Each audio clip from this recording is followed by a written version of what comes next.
Communiqué.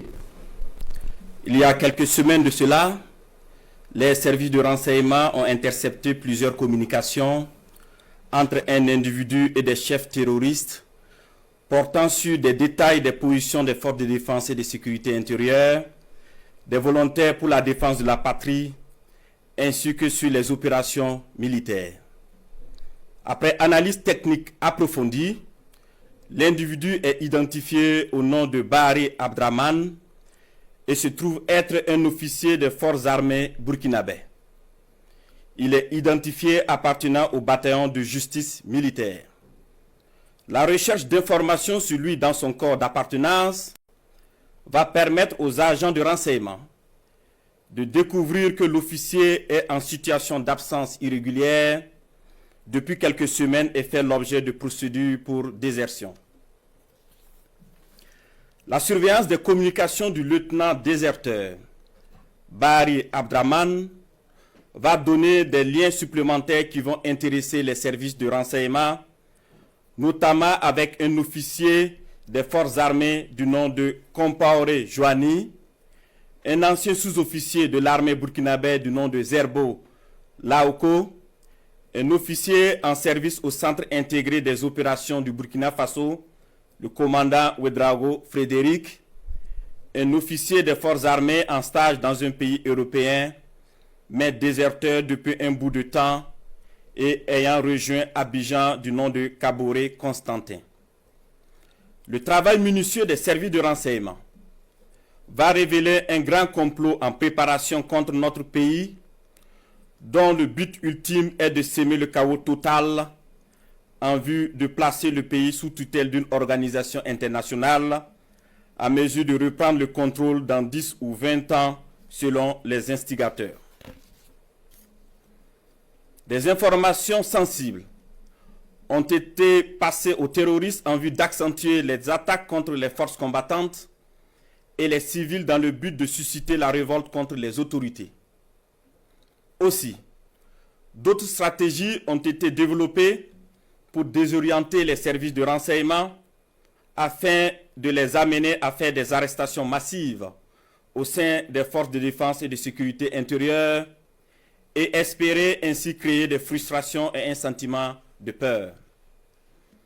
La manipulation est menée également à travers des messages diffusés pour susciter injustement certains et d'autres messages envoyés à des chefs de corps pour leur faire peur en indiquant qu'ils seront arrêtés car étant sur une soi-disant liste noire. Des leaders religieux et coutumiers ont été sollicités pour convaincre certains officiers de s'engager dans cette mission funeste.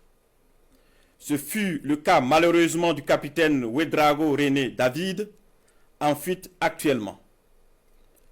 Dans le même ordre d'idée, des VDP ont été contactés pour démoraliser leurs camarades et de l'argent leur a été envoyé pour cette basse besogne. Tous ces stratagèmes perfides ont été développés dans le seul but de déstructurer l'armée et semer le chaos. Les services de renseignement ont suivi la manœuvre qui devrait aboutir, selon le plan des comploteurs terroristes, le mercredi 16 avril 2025, à un assaut sur la présidence du Faso par un groupe de soldats recrutés par les ennemis de la nation. Cet assaut devrait être mené au même moment que plusieurs attaques terroristes d'envergure pour occuper les vecteurs aériens à défaut de pouvoir les détruire au sol. Quelques jours avant la mise en œuvre de ce projet diabolique, des VDP et soldats patriotes se sont présentés dans plusieurs services, notamment au renseignement et à la présidence du Faso, pour dénoncer le coup en préparation.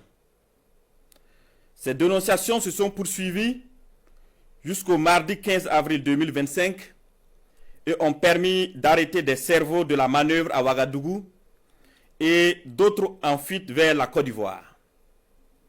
Il faut noter que les cerveaux à l'extérieur du pays sont tous localisés en Côte d'Ivoire, y compris le nommé Bahari Abdraman.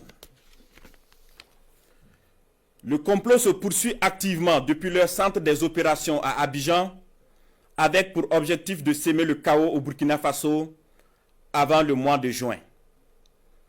Les services de renseignement poursuivent leurs actions de surveillance et tiendront l'opinion nationale au courant de toute évolution de la situation.